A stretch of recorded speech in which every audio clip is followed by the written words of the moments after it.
Dua, satu. Bismillahirrahmanirrahim. Assalamualaikum warahmatullahi wabarakatuh.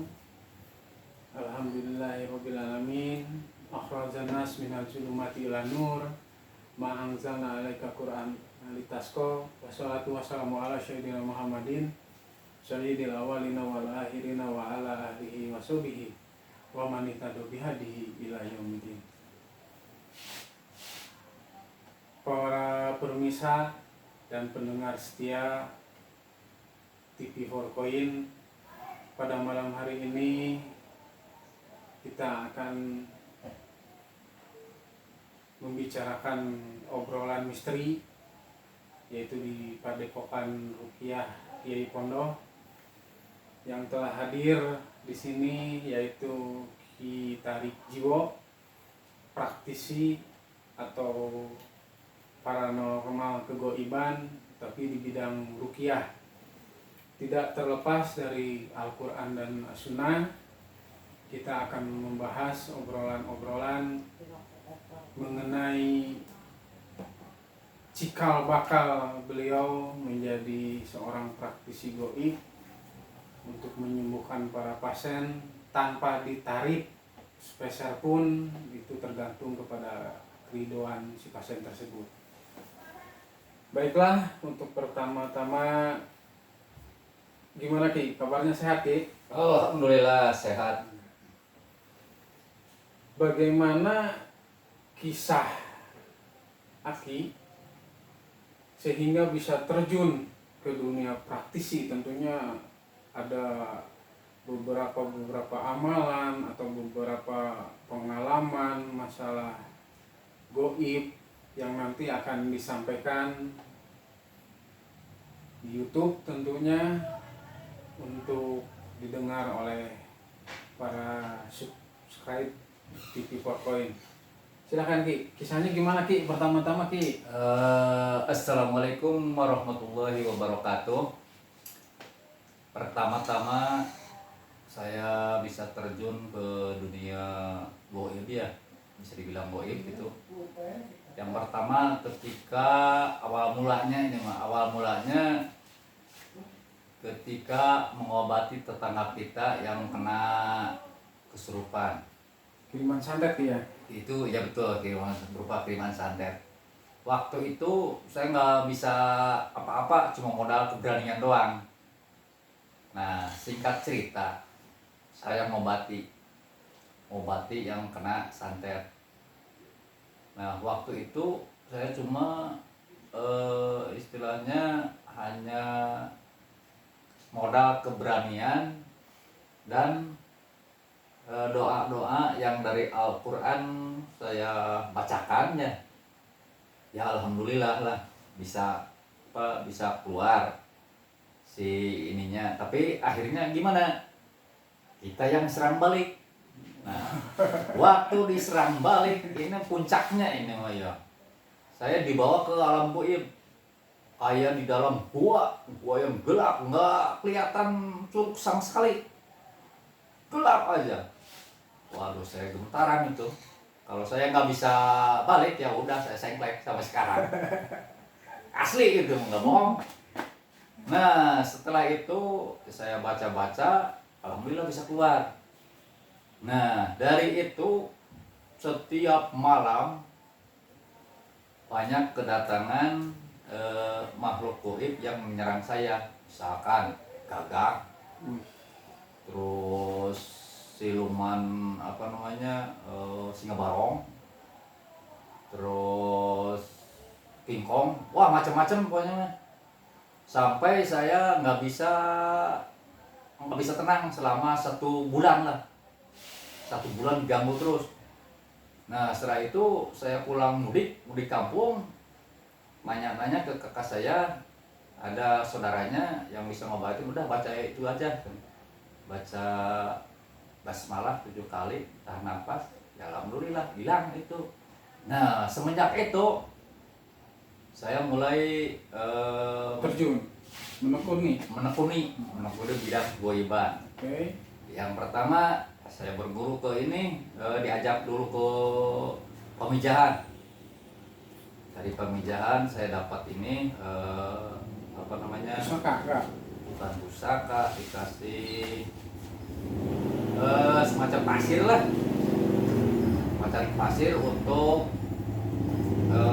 supaya kuat, mental kuat lah istilahnya mah. Nggak tahu, udah pokoknya udah dikasihnya gitulah. Itu daerah mana Ki? Daerah mana? Itu pemijahan Pemijahan daerah Tasik lah. Tasik. Oke, daerah Tasik. Daerah Tasik. Nah setelah itu berguru lagi ke ini, ke Gunung Cupu, Daerah daerah Rancakalong, Sumedang, selama 1 minggu di gunung. Saya dapat apa dari sana? Dapat batu, apa namanya, semacam batu. Nah, pada saat Aki ini berguru ke beberapa, bukan berguru dalam artian mengunjungi tempat-tempat yang sakral itu kan. Tadi juga masuk ke wilayah daerah Tasik untuk mendapatkan kekuatan, keberanian ya Ki ya. Iya betul. Itu. Nah, itu tuh satu sumber guru atau 2 guru?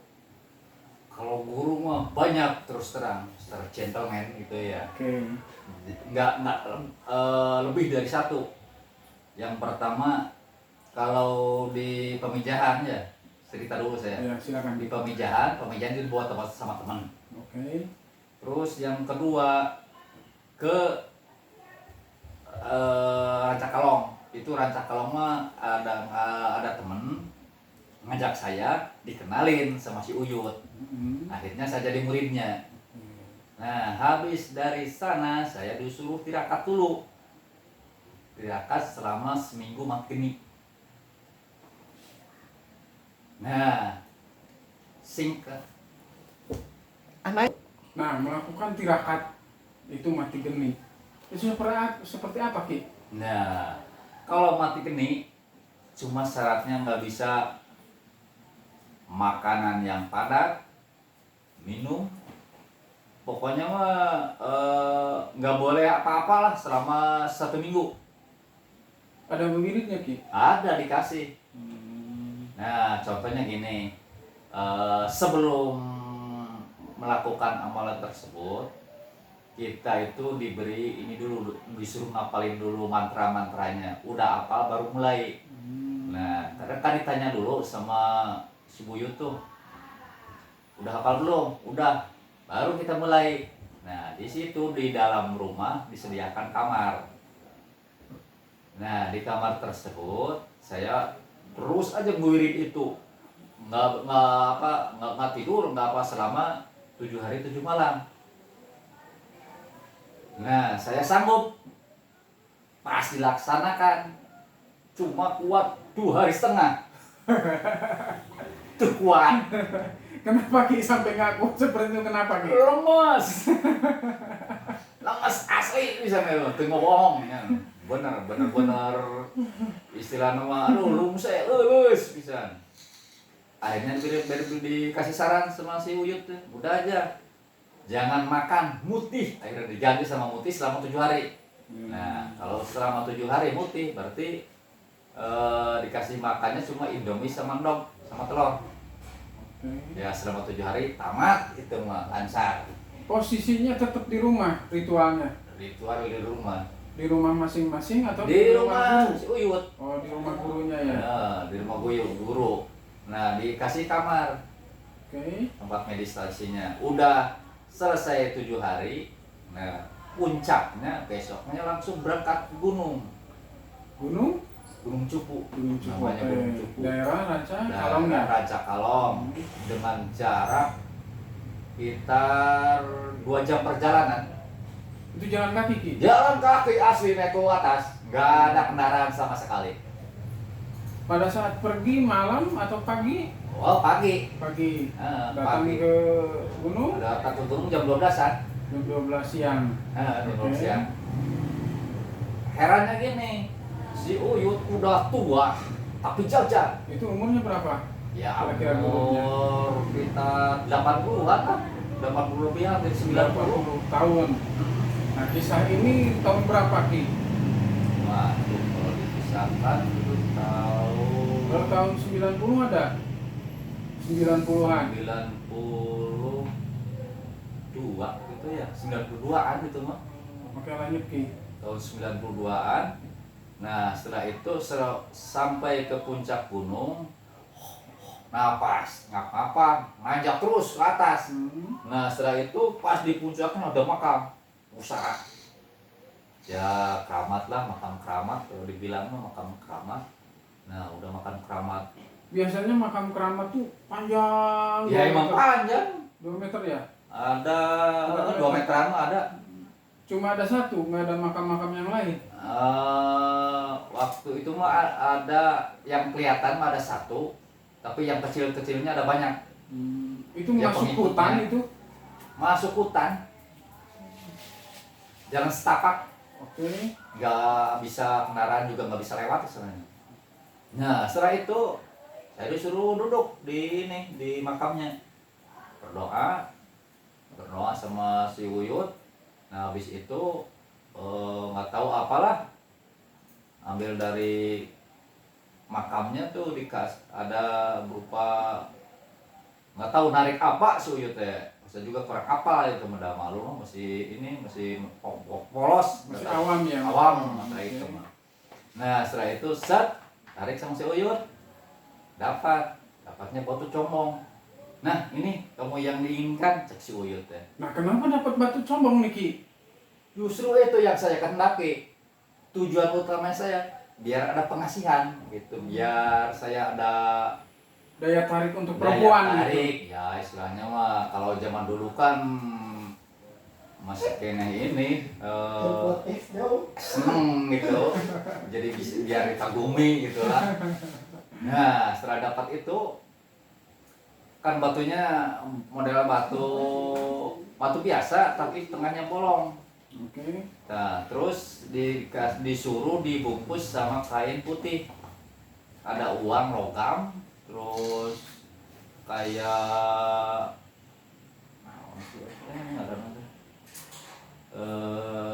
perintik, perintik itu namanya. Pokoknya yang buat masuk ke bolongnya gitu.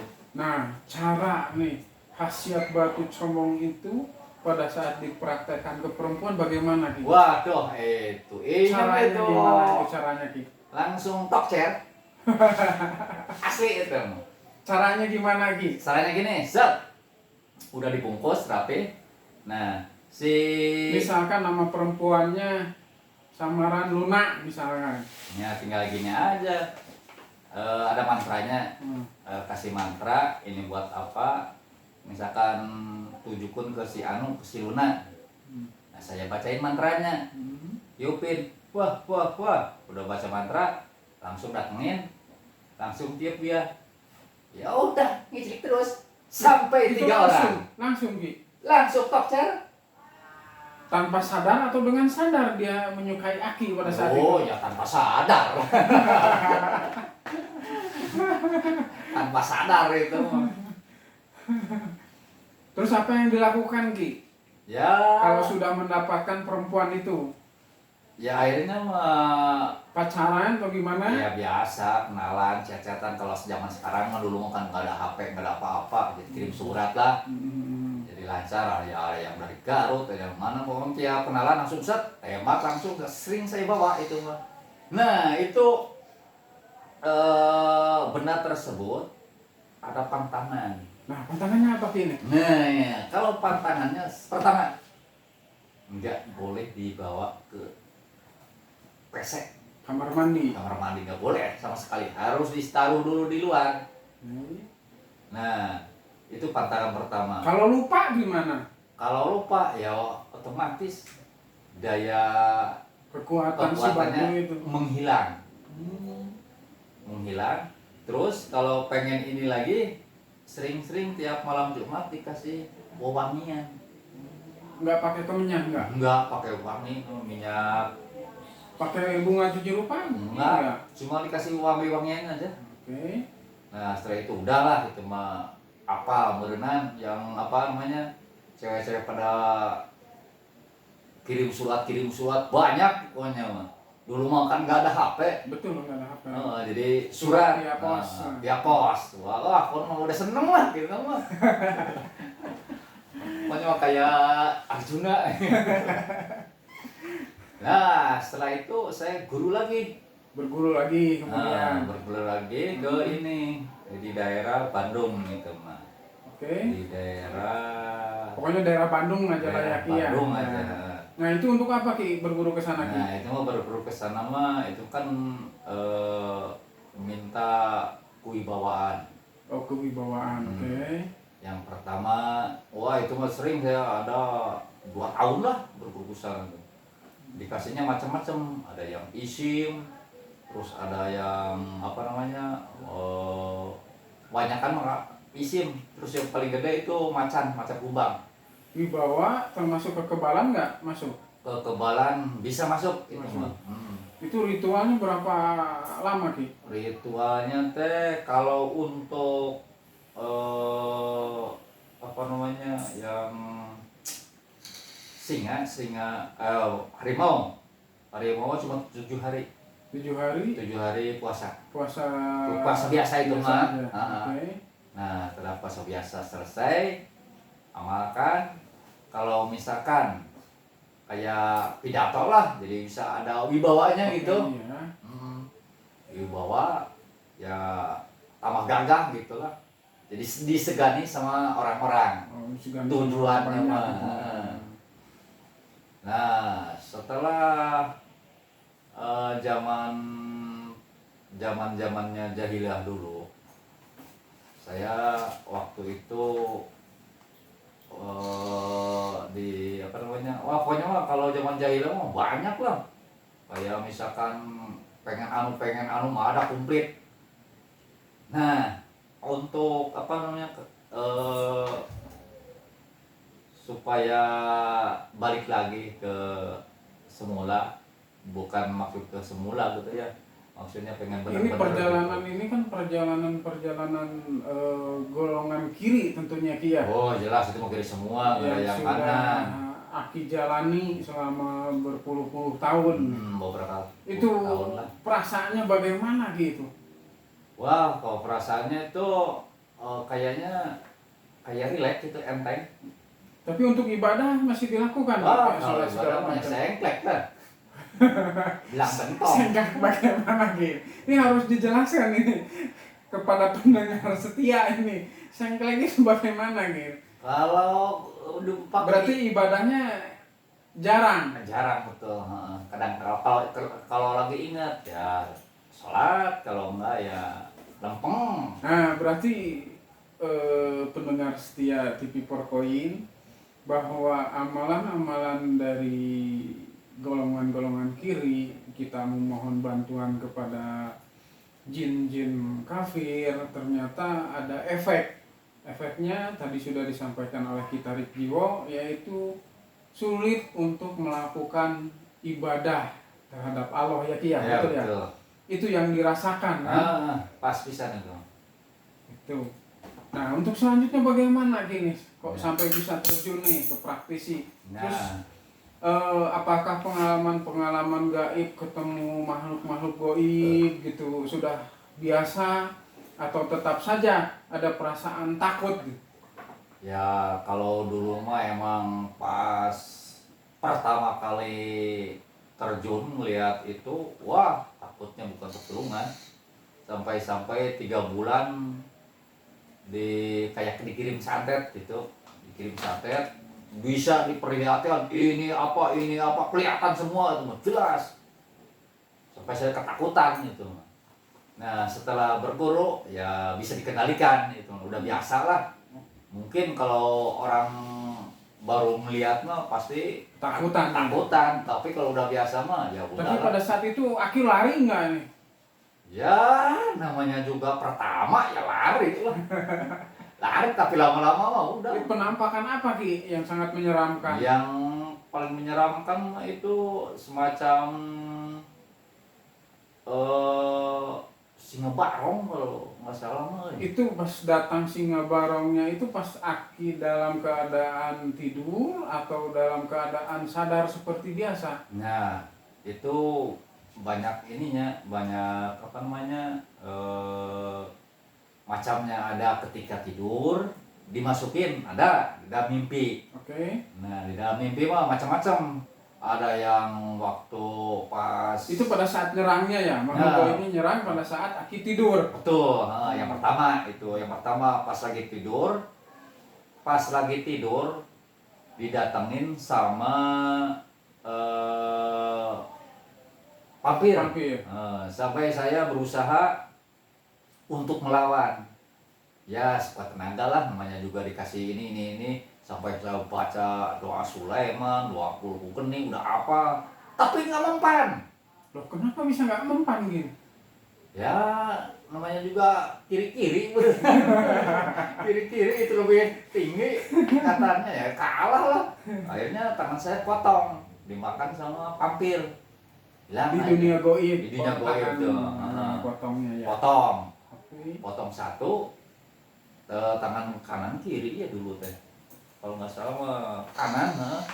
Nah pas kejadian malamnya kena ini, pas paginya ke air terasa panas, dibasuh ke air teh. Pergelangan Pergelangan tangan panas, soalnya potong satu. Nah setelah itu saya nanya lagi ke guru saya, gimana. Baru ngobatin. Nah habis itu pas yang kedua kalinya, yang pertama dalam mimpi, terus yang kedua di dalam sadar lah. Ya. Itu yang dalam sadar mah ada gagak. Itu gagaknya terbang atau gagak kayak gimana gitu? Gagaknya itu nggak kelihatan, cuma suara kok. Udah jelas deket itu. Kok. Nah udah itu, wah merinding bukan main itu mulai. Udah langsung ke kamar lagi. Tapi masih tetap ada itu. Jadi takut jadi mendengar suara itu aja sudah takut ya. Soalnya kalau gagak, katanya kata orang-orang ini paranormal itu menandakan di sini ada orangnya. Jadi teman-temannya pada datang semua nantinya gitu. Dikasih tahu nih tempat orang-orangnya ada di sini, otomatis bahan tentara itunya pasti nyerang ke saya juga nantinya. Tentara goibnya ya. Karena kasusnya Aki coba-coba membantu atau menolong orang yang lagi kesurupan.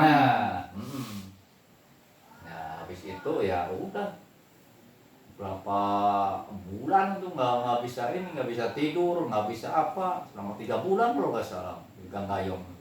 Ya digangguin terus sama alkohol. Lama-lama juga udah jenuh, capek saya juga. Udah capek gitu, tanyain ke ini gini udah bacaan itu aja, plus hilang, udahlah.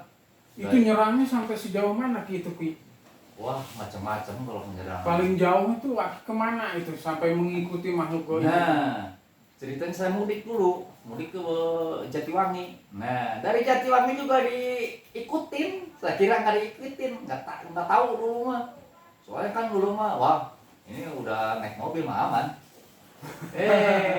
Tahu-tahu pas lihat TV malam-malam, waduh, kaget. Saya cuma sendiri yang tahu, yang lain ini banyak orang nggak melihat. Apa yang menampakkan makhluk goib itu Ki? Nah itu waktu itu di depan TV ada kingkong, gede. Kalau kita mau gendro lah. Itu jelas itu. Jelas bisa di depan TV. Aki ketakutan. Wah, langsung ngajeng lah. Sampai ribut, ada apa? Itu ada kingkong. Tapi yang lain nggak bisa melihat. Nggak bisa melihat yang lain mah. Nah setelah itu saya disuruh minum air, terus datangin sama yang bisa lah di sana. Ya alhamdulillah, udah hilang itu. Ya biasa, ini lagi normal lagi lah itu mah. Udah diusir berenang. Nah setelah itu lama-lama saya udah jenuh. Mungkin ada hidayah dari Allah, ada yang ngajak, terus ngaji ke Jatinangor. Nah setelah dari Jatinangor, itu ngaji dari Jatinangor tuh ada ajakan gitu. Coba-coba pertamanya untuk Aki ini tobat dan istighfar ya, dari ilmu-ilmu golongan kiri ya Ki ya. Iya betul. Oke. Di Jatinangor itu gimana Ki ini? Pengajiannya atau sama ritual atau seperti apa Ki? Nah, pertama diajak ke Jatinangor ya biasa aja dulu, mau dengerin ceramah dulu. Ceramah lama-lama. Ceramahnya masalah apa Ki? Masalah agama, Masalah agama. oh, Nah, oke, dari- masalah dari- agama, masalah din ya Ki ya. Ya, diniah dari Al-Qur'an. Oke. Kita kaji sedikit, ya lama-lama tertarik. Nah, udah tertarik. Terus yang guru dari Jatinangor itu masih tahu. Udah itu buangin semua kepunyaan, nggak tahu. Barang-barang goib Ya. suruh dibuang semua atau dilarung Ya. atau ada masih barang simpenan gini. Oh, itu mah harus dilarung, yang punya saya semua. Hmm. Kayak SIM, kayak kris, Isim ya. isim, keris, batu, pokoknya banyak lah. Ada 7 macam, 9. Banyak lah. Sabuk dulu. keris punya nih. Punya. Sampai yang gede juga ada gitu.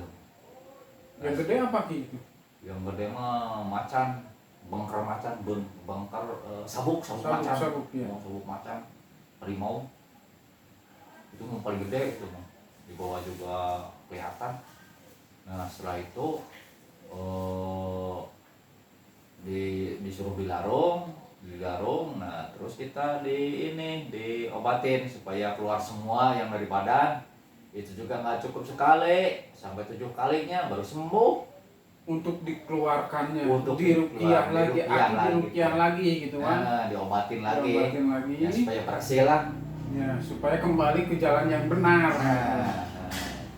Nah, udah dari situ udah beres semua sampai yang pertama pengobatan kasih pedas, keempat, terus kedua kali datang lagi dikasih dawegan air kelapa muda, masih juga tetap. Terus Itu medianya untuk mengeluarkan makhluk goib yang ada dalam tubuh. Oh. Soalnya banyak di dalam tubuh. Yang diminum, ada yang dikasih minum, ada dikasih namanya teh arang. Ya. Arang bakar kertas, si bubuknya langsung masukin ke kopi, dikocak-kocak langsung diminum. Guru yang di Jatinangor. Itu untuk bukan guru yang Jatinangor, ya itu di waktu dulu zaman jahiliyahnya. Itu kalau guru Jatinangor untuk mengeluarkannya. Nah, setelah itu dimandiin, udah 4 kali datang dimandiin, terus kelima masih juga dimandiin juga, sampai ke 7 kali baru beres, selesai, pampang semua. Jadi efeknya setelah keluar makhluk goib yang ada di dalam tubuh gitu, dibantu dengan guru yang ada di Jatinangor untuk mengeluarkan hal tersebut, efeknya itu enak ke badan ya Ki ya. Waduh, itu mah bener, subhanallah, baru merasa tenang tuh dalam artian gini, enteng, Ya. enteng, rileks, nyantai, jadi nyaman istilahnya, nggak ada beban. Jadi inilah ungkapan tuh kemahnya, asal tenang lah, Masih nyaman ya. nyaman. Betul. Oke Ki, ini pengalaman yang sangat menarik sekali untuk kita simak dengan sesama, bahwa perjalanan seseorang itu selalu dijadikan acuan hidup, pengalaman, betul, dijadikan pengalaman. Apalagi Aki ini awal mulanya terjun di golongan kiri, yaitu selalu bersandar terhadap makhluk selain daripada Allah. Nah, untuk itu para subscriber dan pemirsa, ini bagian pertama nanti ada bagian kedua yang akan lebih menarik lagi, lebih mendalam lagi masalah pergoiban atau masalah praktisi spiritual di zaman sekarang. Kita akan kembali lagi untuk lanjut part kedua.